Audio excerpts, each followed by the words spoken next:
All right, let's jump right in. Today we're going to unpack this incredibly powerful principle for, well, for life really, for relationships, for your own mind. And it's simply called Rule 3. It all kicks off with one seemingly simple question. I mean, really think about that. We all do it, right?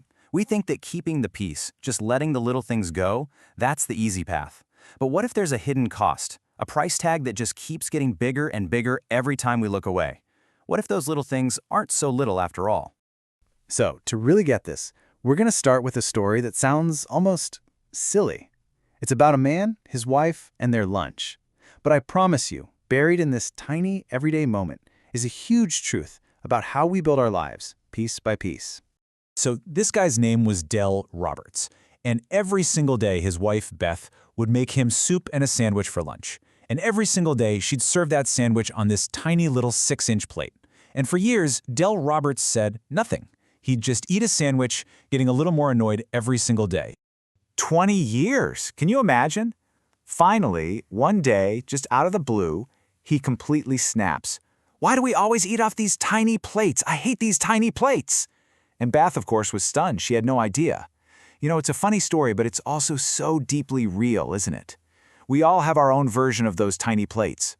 And this quote, this is where it all clicks. This is the big shift. See, the plates weren't trivial at all. Why? Because lunch happened every day. The things that repeat, that's your life. It's the very fabric of your existence. So if there's an irritation that happens daily, it's not small. It is your life. And sometimes you just have to have the damn fight. And believe me, this idea scales way, way up. We're about to go from a small daily annoyance to a slow-motion car crash that took apart a 30-year marriage. The underlying problem is exactly the same, but you'll see, the stakes get so much higher. So this is the story of a woman who, after 30 years of marriage, felt like a ghost in her own house. Her husband picked out all the furniture, this big, showy, uncomfortable stuff. He filled every single wall with art that he'd buy while she literally waited in the car. And the whole time she told herself, oh, it's just furniture. It's too trivial to argue about. But every time she stayed silent, she gave up a little more of herself, a little more of her home, until there was nothing left of her there at all. And this just nails it. Those things in her house weren't just tables and paintings. They were, as the source calls them, containers of information.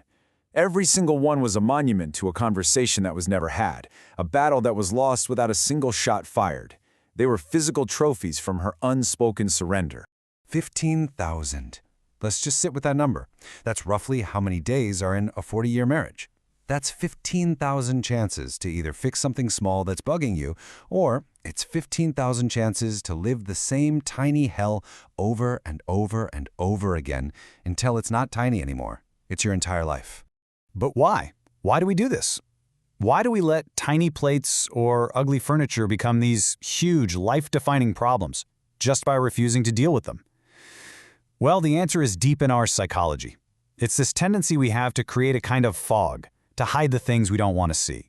And here's the official term for it: willful blindness. Now, this isn't about pushing down a memory you already have. That's something else. This is about choosing not to find out in the first place. It's like you suspect there's something scary under the bed, so you just decide you're never, ever going to look. You keep the fog nice and thick so you don't have to face what's hiding inside it. This chart here really clarifies the difference. You know, we usually think the active sins, the things we do, are worse. But this passive sin, the sin of omission, of choosing not to know, that can let problems grow into absolute catastrophes, all happening in the dark, foggy space that we created for them. Okay, so we get the problem. We understand the fog and the willful blindness. So how do we find a way out? How do we find the courage to just turn on the lights and look at what's really there? Even when we're absolutely terrified of what we're going to find. It sounds so ridiculously simple, doesn't it? Just say what you want, but we don't. And the reasons why are tied to some of our most basic, fundamental fears as human beings. I mean, think about it. If you never clearly state your goal, you can never really fail, right? If you never admit what you're hoping for, you can't be crushed when you don't get it. By keeping everything fuzzy and vague, even to yourself, you're protecting yourself from pain and from responsibility. But the cost of that protection is a life spent drifting in the fog without any clear direction. So what do you do? How do you even begin? Well, you don't start with an accusation. "You always do this." That just puts up a wall. You have to start with the humble, vulnerable truth. Not, "You're ignoring me," but, "I feel lonely, and I'm not even sure if that's fair, but that's what's happening for me."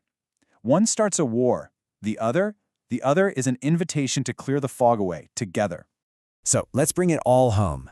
The tiny plates, the war over furniture, the psychology of the fog, the courage it takes to see clearly. All these pieces are weaving together now into the final, complete statement of Rule 3. This gets right to the mythological heart of the whole idea. In all the old stories, where's the treasure? It's guarded by the scariest dragon.